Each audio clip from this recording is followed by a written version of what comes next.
This week on PowerNorth.ca, Paul, Jack, and Shane dig into the past with A.J. Roberts. Music provided by Obey the Brave. Check them out on iTunes.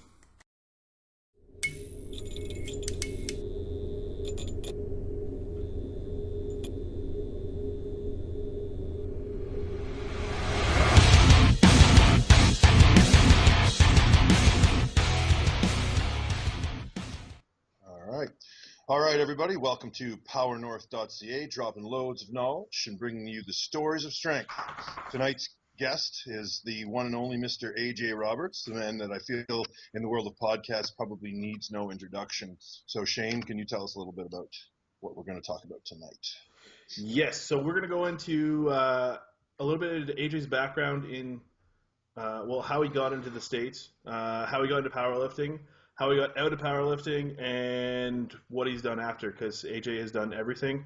It's kind of a weird thing that I gotta call AJ a friend of mine, but he's also a giant idol to me, which is also funny because AJ's also younger than I am. But hey, that's irrelevant. I'm probably smaller than you now. Yeah, I'm rolling 265 right now, so. I'm smaller than you. Dang. Paul and AJ have this common trait is they've both allowed me to live in their basements. I was in their basement. I actually moved out of Paul's basement into AJ's basement. And when I lived with AJ, he was, you were about 320 then, eh? Yeah, I think that's in my prime. Yeah. You were rolling 320 and eating Red Robin as much as we could, and of course endless baskets of fries with Tony. Anyway, so I'm gonna let AJ introduce himself a little bit more, and yeah, go ahead. Yeah, I mean, I don't know what more needs to be said. I guess obviously powerlifting was a big part of my life for a long time, almost a decade. Went from a $170 tiny basketball player all the way to 320 world record holders, and ate my way up, as they say, and had the pleasure of training at Westside, and obviously that's how I met you, Shane. You came over and stayed and trained with us, and then after that, I've gone on and done a bunch of other random stuff in fitness, and still trying to find what it is to do after. But yeah, it's been quite the journey. So. So you have a fantastic accent. How I got into podcasts is I actually Googled AJ Roberts podcast and just listened to everything you were on iTunes and stuff like that, because I just love hearing you talk, and you're so eloquent with your voice. Total man crush on AJ. Why did you come over to the US from the UK? Yeah, so I grew up in England, and I got into basketball because I had cousins who were from Kentucky. They came over. They were college basketball players and got me into the sport. I was around 10 years of age when I got into it, and so at 14 I made the England team and was playing for England team alongside the now I think he's still with Chicago Bulls, Louis Dang.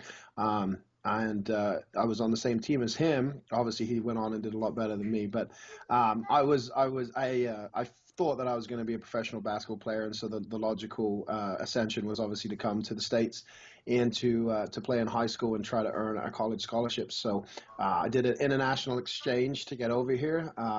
Ended up in Oregon in a small town, and when I say small, I mean it was tiny. There was only 250 people in the entire town.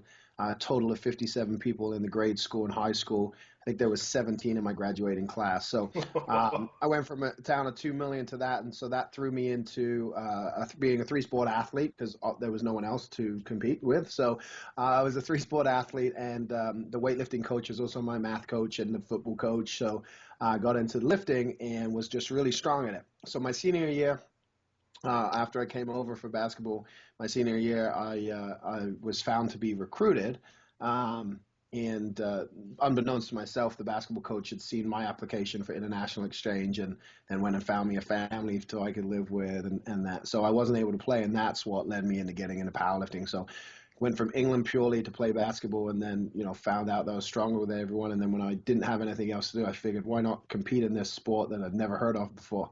And turned out ended up being pretty good at it. Yes, you were. So along the way, you went to Idaho, University of Idaho. Ended up working with Pat, Jim, and Nick. Got you into Kentucky, Owensboro, I think. Yeah, the beautiful town of Owensboro, Yeah, Kentucky. yeah. That's a metropolis compared to that little town in Oregon. Yeah. So then, tell us about the times, because that's when you first started kind of looking up and training with Louie, right? Yeah, so I was living in Spokane, Washington, and training with Brent, and I knew about Westside, and Brent had retired because of he had this ear infection that actually turned out to be some equilibrium problems. He couldn't travel, so he retired because every time he did travel, he collapsed, and it was pretty severe. So he retired, and I really didn't know what to do. I was training on my own. I had a pretty good squad at the time.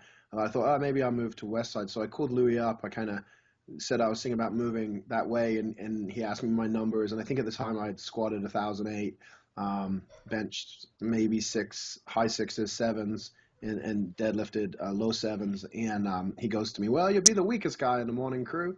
So I kind of was like, oh shit, like what am I going to do? And so when the opportunity came up to move to Kentucky, I looked up how close it was to Westside, and it was about 4.5 hours away. And so I competed in the summer, I think at the UPA championships that was in Ohio, and met a lot of the Westside guys and became friends with Dave Hoff. And Dave started texting me, telling me to come up and train. So I set up my schedule so that every Friday I could drive 4.5 hours to Westside, train with Hoff, and then drive 4.5 hours back. And after doing that for about a month and a half, Louis goes, you might as well move here. And that was pretty much all I needed to walk away from the job I had at the time, and to pack up and move all my stuff to Columbus, Ohio. So that was kind of how I ended up going. I was driving back and forth, and Louis just thought it was insane. And it's like, if you're going to drive 9 hours every week to train here, you might as well move. And it made sense to me. Yeah, me too. So while you were at Westside, you ended up breaking the all-time world record for, was it 308s? Yeah, 308 weight class. 308s. How long were you at Westside before you conquered that beast? I think it was about 3.5 years. When I went in, the world record was, I think it was like 2780 or something like that. 2680. And Chuck Fout, Matt Wenning were going back and forth with it. And then Jonas came out of nowhere and set it up at 2699. So what I was going for, and then what it ended up being, two totally different things. And then he got that record up to 2799, whatever that was, and so that was the new record I had to chase. And I just did what Louis told me to do, and trusted in his process, and try to remember what Dave Tate told me before I moved there, that he'll say a lot of things that make no sense and seem absolutely insane, but just do it, because if you don't, you'll end up doing it anyway eventually. So I just kind of trusted Louis, and through all the craziness and all the times that it made absolutely no sense what he wanted me to do. And I think that was a huge part of that success, was just trusting in that process, continuing to gain weight, training the way he wanted me to train. And as you know, Louis doesn't actually coach while you're there unless you go to him and ask. And so I was constantly going to breakfast with him, constantly pulling him aside and asking him what he thought, and brainstorming with him about what needed to be done. And so, I went in at 24, I think 2430 total. And then, quickly, I went backwards for a while when I first got there, especially in the squat. I had a lower back injury, not many people know about. And I actually, every time I would squat, I don't know what compression happened, but I would be paralyzed on the left side of my body. And a lot of times I just fell to the ground.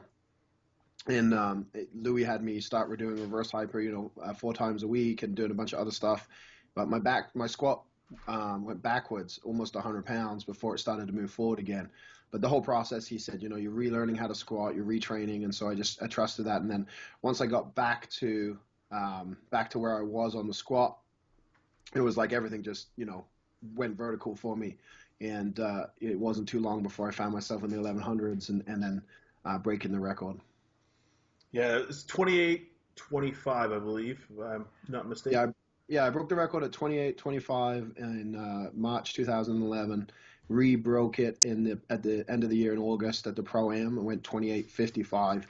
Then Jonas Ratnan took it back, and then I believe Dave Hoff broke it after that. So I think Dave still has it, but there hasn't been much change going on with the records anymore because obviously raw lifting has taken off, and most of the top lifters are in that field now. But I'm pretty sure Dave still holds the 275 and the 308 world record, and then Donnie holds the all-time still. So, me and Jonas are pretty much out of the sport now. Donnie's retired. I think Dave's the only lone ranger left. So yeah, and I'm pretty sure once like Chuck Vogelpohl resurrects from the dead, he'll come back and hold 27 at 242 or something like that. I'm positive he'll come back. He always seems to come back. Yeah, he just pops out of nowhere. He's like, oh hey, I took 6 years off. I'm good now. Yeah. I have a Westside question for you guys. How much of an institution is breakfast? Because everybody always talks about breakfast at Westside. And does anybody use the reverse hyper when their back is not hurt? When I was there, yes, you had to use it, and you had to use various ones. He, I think, had 4 variations of it when I was there, and you had to do, one of them was super heavy, one of them was lighter that you had to do a lot of volume with. One he used as a neck harness. AJ, after you got your back fixed up, what was your regimen for the reverse hyper after that? Yeah, I dropped down to 2 times a week because I was able to add in a lot of other exercises. But as you said, there was 4 different reverse hypers. Is the classic one, which is what most people are, the pendulum hyper, which is what most people are aware of and have seen. Louis has a chain hyper, which you have to be very controlled on it. So it takes a lot of the momentum out. He has a single split hyper, so each leg is individual. And it tilts and rotates, and then he has this hyper where the weight's actually behind you, in which the tension or wherever the pressure points are, it's really hard. So you use hardly any weight on that hyper. But for me, once I had gotten healthy, I typically rotated between on dynamic days I did lighter, higher rep work. With the harder hypers, and then on max days I did heavy, 600 plus hypers with the traditional hyper. But it's definitely the biggest thing with it is, more than anything, like most people don't understand recovery process of it. You're strengthening while you're recovering, and so that traction on that lower back after you're squatting with the weights and the band tension that we did, it was usually mostly straight to the hyper just to release all that tension so you could carry on with the workout. So it's pretty much a staple for the majority of people there. Excellent. And then breakfast. You asked about breakfast. How much money you guys spend at Bob Evans? Bob Evans. So Louis spent most of the money at Bob Evans, but Louis has very strict rituals. He eats at the same places, the same day, the same time. Whether you're there or not, he's there. And so Bob Evans pretty much, I think, survives because of him where it's located. It's not in the best part of Columbus, the one he goes to. But he's been going there forever. He knows everyone. The waitress, Dottie, she's the worst waitress you could imagine. I mean, seriously. Spills everything. Yeah, and Louis complains about her, but he treated her good and tipped her well. And but it was for him, he's very methodical in what he does, and so that was just something he's been doing forever. So pretty much every lifter that's ever gone through there has gone to breakfast with Louis at Bob Evans and probably heard the same stories. Yeah, over and over and over. And that was one of the downsides of, like, even new people were coming in as I was there. Actually, the day after I started is when Jake Anderson also moved down into AJ's house because he was like the hostel for powerlifters. And yeah, because once you heard a story, you knew if someone new coming in, they were getting all the same stories again, and it made sense of the look on everybody's face when Louis was telling the story to you. They would all be shaking their heads like, oh, okay, because they've heard it 19 times before.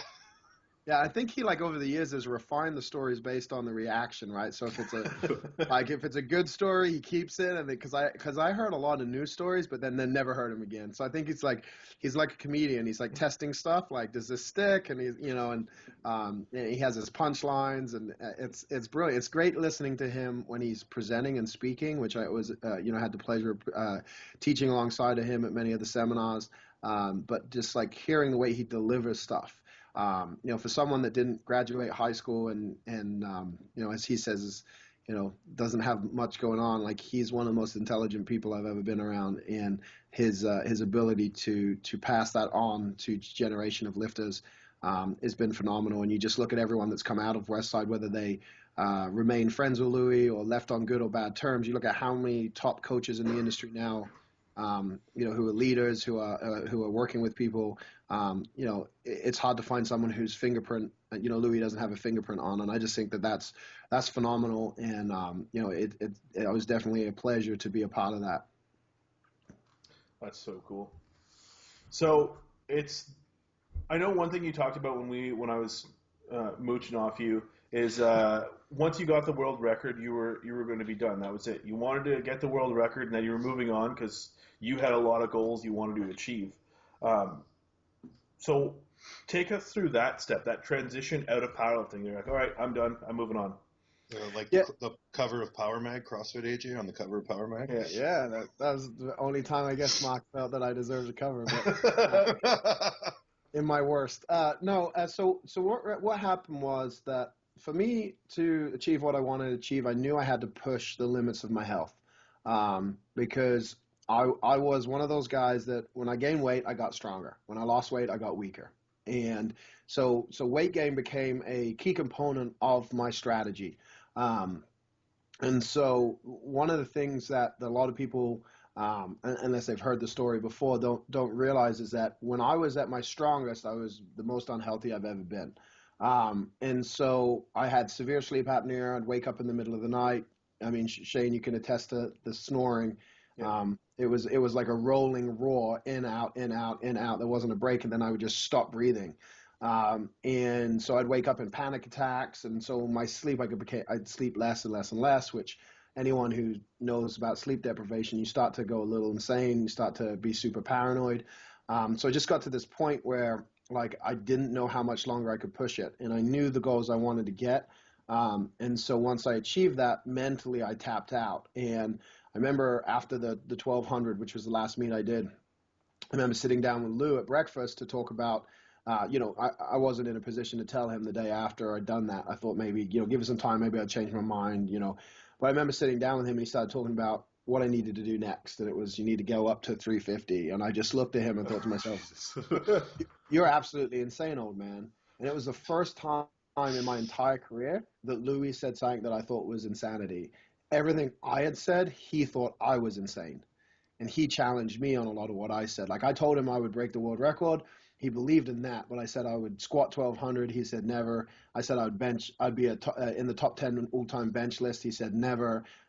He said a lot of things that I was able to prove him wrong. Now, whether he said that to motivate me or not, because he's a master manipulator in terms of knowing what motivates you to achieve your highest. But I said stuff and he made me feel like I was crazy for saying it. So then I would want to prove him wrong. This was the first time in my career he said something that I thought was absolutely nuts. And I knew that at that point I'd lost my mental edge. I'd lost the component that had, propelled me to the top was gone. I just didn't have that belief that it was possible. And I knew that it was a dangerous place to be in. One of the things that I've always believed in is like success leaves clues, but so does failure. And so the beauty of Westside is you can see all the people that have come before you, see what they do. You can follow their footsteps. But there's also people there who have been there too long. There's people there who stayed past their prime, and you just watch them deteriorate and become worse and worse and worse, and almost the glory they had disappears, right? And it's painful to watch because you see them trying and trying and trying. And I didn't want to be that person. I didn't want to be, 10 years down the road, injuries happening every time I'm trying to train heavy, just trying to get that comeback, trying to get one more meet in. I knew that I was at that point where it was time for me to walk away. And a lot of it was because I was scared I was going to die. And I knew that if I remained at Westside, I wouldn't. Louis wanted me to stay, wanted me to lose weight, just stay here. But I knew that wouldn't happen. Just once you're in Westside, you're there for one purpose. You shouldn't be there if you're not there to be the best. And so that was why I decided it was time to kind of, get out and move on to some other stuff. One of them is moving to San Diego. That's another conversation. I distinctly remember you went for a conference. You came back, and you're like, "Oh my God, I need to live in San Diego. The next place I move to will be San Diego," and that's where you are now, right? Exactly. Yeah. It's paradise here. Yeah. So 70 year round, I say. So, your first endeavor post powerlifting was CrossFit. Yeah. I remember watching the video of you trying to catch cleans, and I remember how bad your wrists were. I'm like, oh, this is not going to be good. This is not going to be good. Yeah, so I got the crazy idea. Like, obviously, we had been working with a CrossFit community, and I moved out here. And so I was at a baseball game with Dave Castro, his wife, and a bunch of the level 1 trainers. And Dave was introducing me, and it was kind of cool, because I was the strong guy in the room and meeting everyone. And Dave's wife said to me, "So now you're retired, what are you going to do?" And I was like, I don't know. I'm just trying to get in shape. And I said, maybe I'll try CrossFit one day, like jokingly. And she looked at me, she goes, "That's the stupidest thing I've ever heard." And I was like, "Huh?" And she's like, "CrossFit's the best thing ever to get in shape." And so I was like, And so one of the guys there, Dave Lipson, he is known as like the strongest CrossFitter at the time. He squatted 400 pounds every single day for like a year. He said, "Why don't you come train with me?" And that was the first workout that got posted, was me training with Dave. So it started off as this like thing she said that challenged me, and then it turned into like me with my obsessive, compulsiveness was like, I'm going to be a games competitor. And I went all in for about 8 months competing in the open and getting hurt during that, not actually because of CrossFit. I actually was trying to show off to the powerlifters that I was training. But long and short, after that 8 months, I kind of reevaluated everything and realized how long it was going to take me to actually be a competitive CrossFitter. And I realized that I was going to have to commit pretty much my whole life to it again, just like I had done powerlifting. And I'd already started to move into another direction with business and things like that. So it was one of those gut checks times. Was like, oh, am I willing to go? Am I willing to do what it takes to do what I said I was going to do? And in reality, I just wasn't. I wasn't willing to give up my life again for another sport. So that's when I kind of started looking at what's next. From there, you for the physical part of it, you moved into a bodybuilding, which actually, when you see all the pictures, I'll post some pictures up. Turned out fantastic because I also that sounded super gay. Sorry. One thing you talked about is even when you were 170 pounds, you always had a gut. It didn't matter how much you weighed, you always had a gut. What did you do to get rid of your gut? Yeah. So I kind of, it's funny. I kind of had this thing in my head, people talk about genetics and stuff, and I kind of was one of these guys who's like, no, if you work hard enough, you can achieve anything you want to achieve. I'm proof of that. And so, because I never been ripped, right? I never looked I remember when I was powerlifting, I've been going to the World Championships in 2006 in Lake George and standing to weigh in, and Paul Childers was in front of me, and we became friends. And he says, "Oh, what weight class are you competing?" And I said, 308 with you. And he looks at me, looks me up and down, goes, "Huh?" He's like, I'm like, "What do you mean?" He's like, "You look like you should be 242 or something." I just remember my heart sunk, but I looked like I always had huge legs. I never had a big upper body, right? But I'd always looked like that. Always had a big ass and big gut. Even when I was 170, my lower body and I wasn't super lean. I looked really skinny because I was small, but I never was super lean. I'd never seen muscle, right? And that's what actually led me to wanting to weightlift, was because I wanted to look like, I was an athlete. And long story short, I started bodybuilding. Of course, when I started to cut down and get super lean, I actually had really good genetics and perfect proportions and perfect symmetry. And the bodybuilding community was very accepting of me and very encouraging to continue on, which obviously I did the bodybuilding show. And then about 6 months after that, I was about 280, shoveling food into my mouth again, for bodybuilding. And I kind of just one day just put my fork down and I was like, what the fuck am I doing?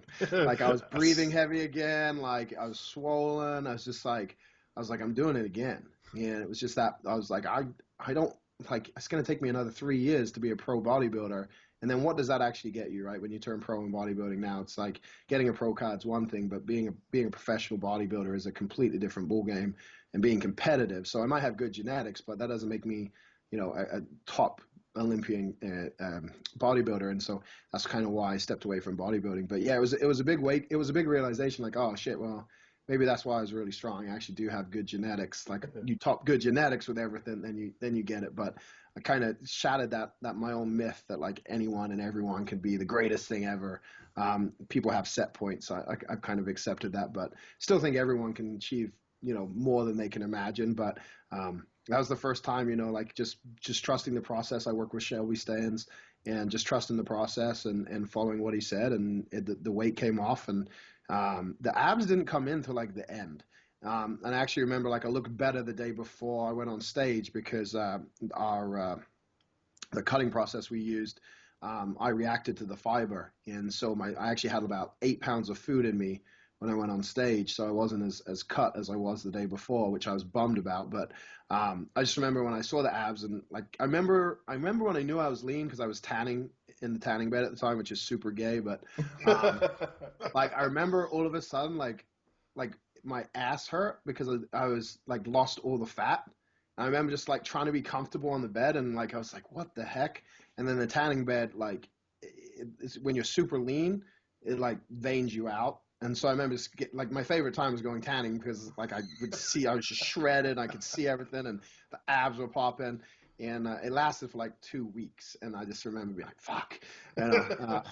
But yeah, I'm a ways away from that again now, and trying to get back down there, but trying to do it in a less like extreme way, because I'm such an extremist. I'm just trying to do it where it's like I can maintain and be comfortable, because anyone who does anything, when you go to the extreme, as soon as it's over, you're gonna go rebound back. So yeah, it's been an interesting journey and process through it all.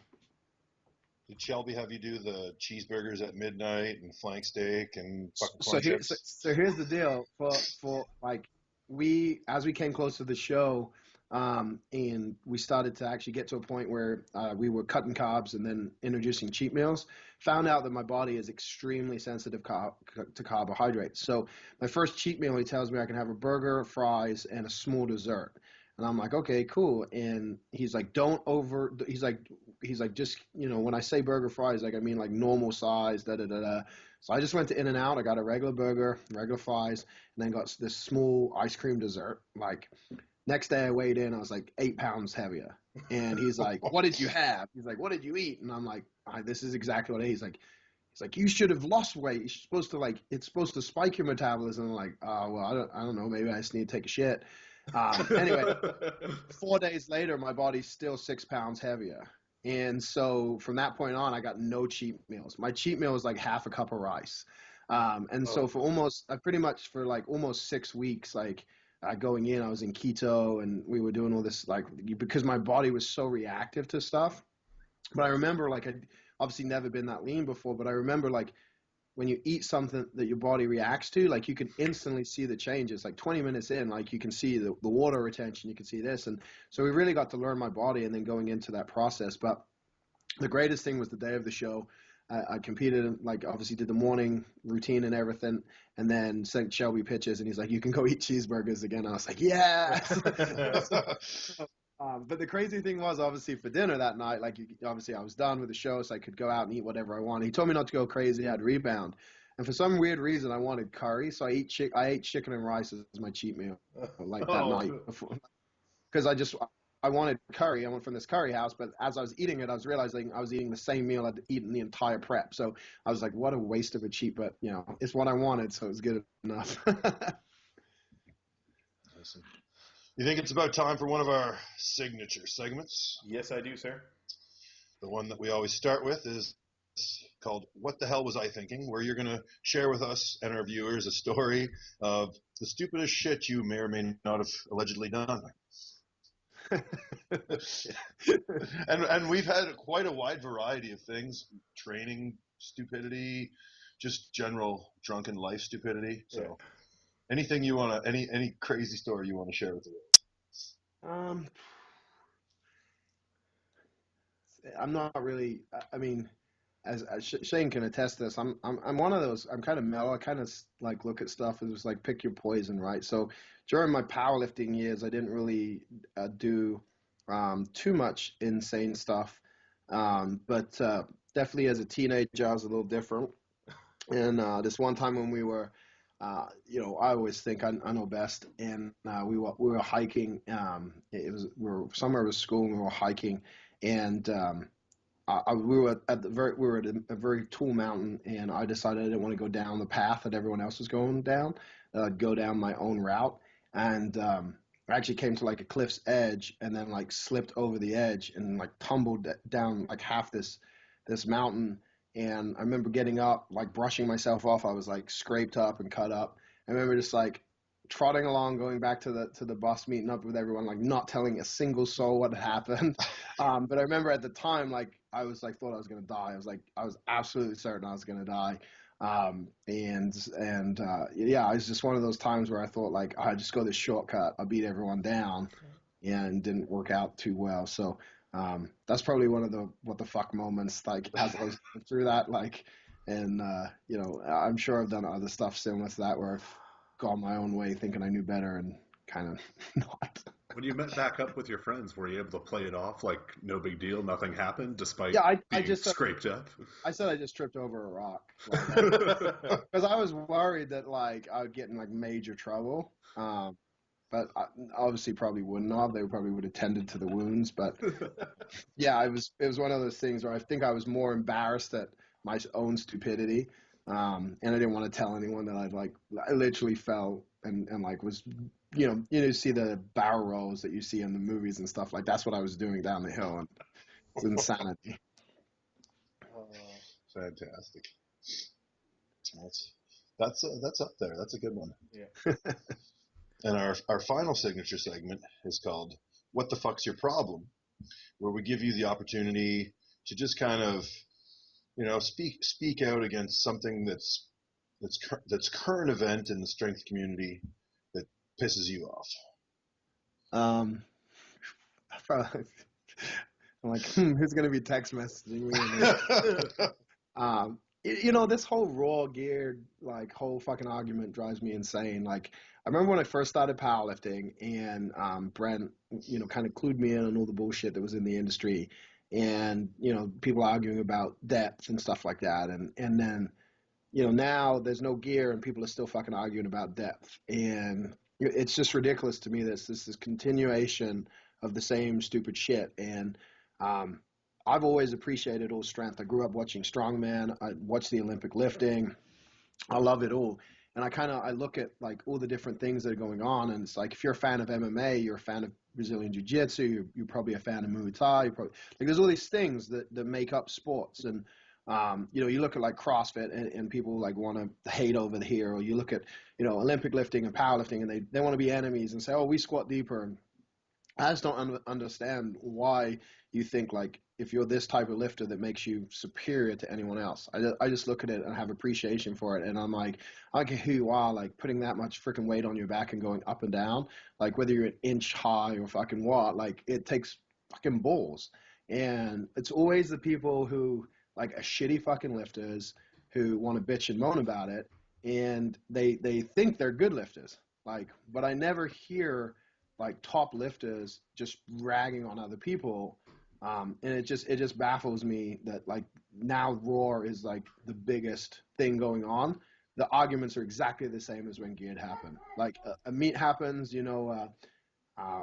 what's his name just broke that record with ridiculous 10:47 or what it was, Raw, Milanichev. whatever. Yeah, thank you. And it's like people are like, was he deep enough? It's like, are you fucking kidding me? Like, and the thing is that baffles me is like they go from meet, like he's been breaking and pushing the record, and that group of guys have basically been the top guys since Raw was getting popular, and they're still the top guys, and they'll be the top guys. But it's like people argue over it, and then that person comes back and breaks it again. But it doesn't matter. As soon as you do one bad lift, like that's what you're remembered for. And that just drives me nuts. It's just, I think the community is ridiculous that they argue with each other over that shit, and think it's ridiculous that the arguments are the same. And it just it just makes me laugh. And the same argument in Raw, when like what knee wraps can we wear or knee sleeves, and they can't be this tight, and everyone's always trying to cheat no matter what and lift more weights. It's really what it's all about. Everyone just wants to lift more weights, and so I just look at it from the outside now, looking in, and I'm just like, I don't understand why people are so worked up over this, like especially when it has like no effect on them. It's like they're moaning about a 275 world record and they're a 198 competitor. It's like, it's nothing. It's not at. And they talk about the integrity of the sport, and you go back and you hear the stories from the old guys, and you hear about Gus's Hawaii world record breaks and how the plates were fake. You hear about Inza, how he rolled the weights out of the back of a truck and no one knew about it. And you hear, you see the first guy to do this, and then he's wearing a bench shirt, but was it a bench shirt or not a bench? Like, there's been controversy from the beginning of powerlifting, I'm pretty sure. People putting tennis balls behind their kneecaps and wrapping themselves in, bedding sheets. And, at the end of the day, people just want to see heavy weights being lifted. And there's going to be different classifications, just like race car driving. There's drag racing, and then there's, Formula One, and then there's NASCAR. I don't know, maybe they hate on each other. I've never heard it, but like there's still all race car driving, but it's different styles.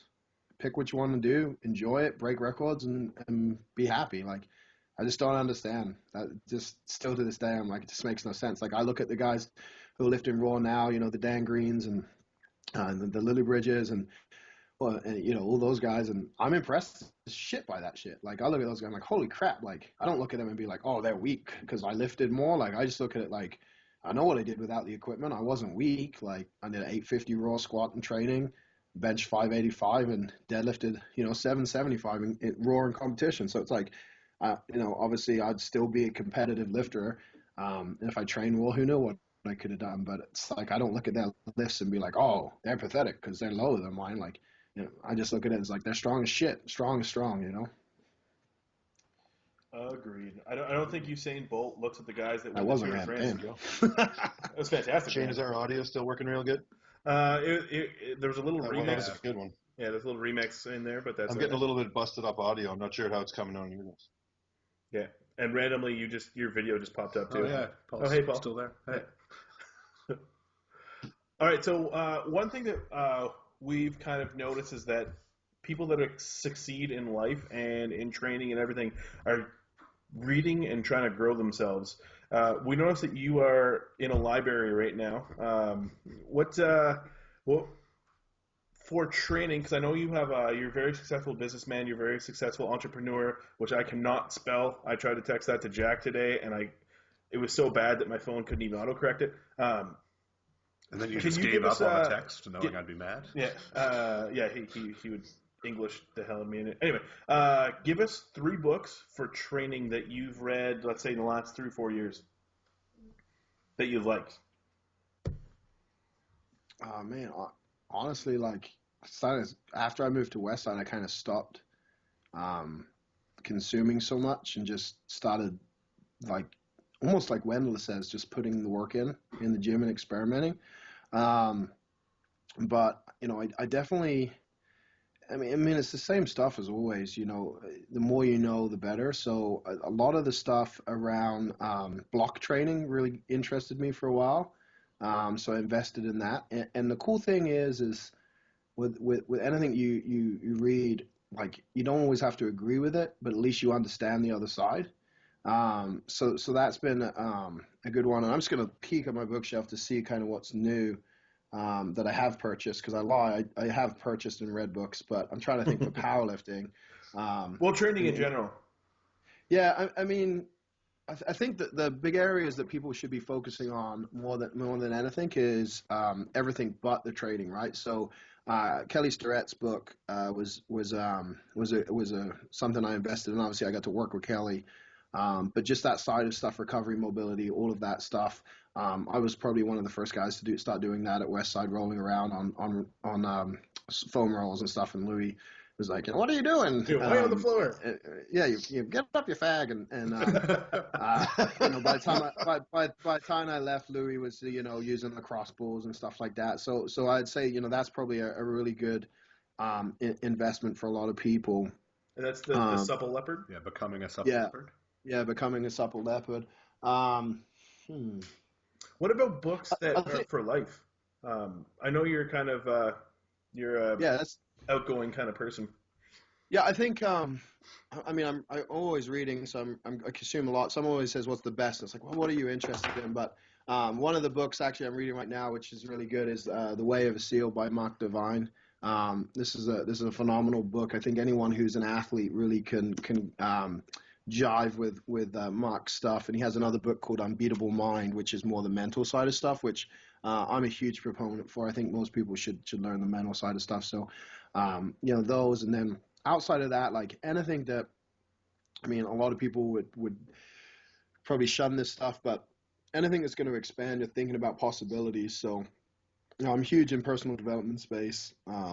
Tony Robbins has always been a huge influence on me. Think and Grow Rich by Napoleon Hill.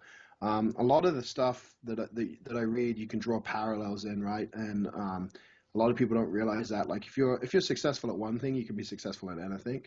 But most people don't understand the habits and stuff like that. So a great book, actually for athletes, a great book to read I'd recommend is The Talent Code. It basically breaks down why people are successful, and it has a lot of sports in there that it explains about, like why Brazil is one of the most successful soccer countries, why Florida produces the most tennis champions. During that book I read, I actually understood why Westside is Westside, and it made a lot of sense. So those are the books I'd recommend, and then I'd actually recommend a documentary called Dreams of Sushi, or Yuri Dreams of Sushi, or whatever it is. And it's pretty much like Louis Simmons in the sushi world. It's the craziest documentary ever, because it just talks about routine, it talks about perfection, it talks about being the best at your craft and not drifting from that. Gyro Dreams of Sushi is the documentary. But when you watch that and you start to think about Westside, like you'll see a lot of stuff there, and a lot of stuff will make sense. And arguably, any system that produces champions, you'll find is not just like a one-off, right? Like when there's the factory that's producing champions, like there's a reason the Lillibridge family are all freaking strong. They basically train under France, who has been producing champions forever. It's not uncommon. And Louis always says it, the strong walk with the strong, and the lame walk with the lame. And when you go to meets, you can always tell the teams who got their shit together and tell the teams that don't, right? And there's a reason for that. And so that documentary, that book, Talent Code, will start to unlock some of that. And you can start to see, like, oh, if I just surround myself with excellence and surround myself with the right people, like I'm naturally going to raise myself up, and that applies to training, and applies to life. So, yeah. Fantastic. Thank you so much. So that's going to conclude our podcast for today. On behalf of Jack and Paul, AJ, thank you so much for taking time. It's probably still sunny out there. It's been pitch black for 4 hours now. Do you have anything, any closing statements you want to say before we go? No, I just want to thank Jack for all the amazing questions. This is the. I appreciate it, guys. I don't get to talk about the old days much anymore, and it's always fun to reminisce and to chat. So I appreciate you guys having me on. It was a pleasure. Thank you very much. All right. Thanks, everybody.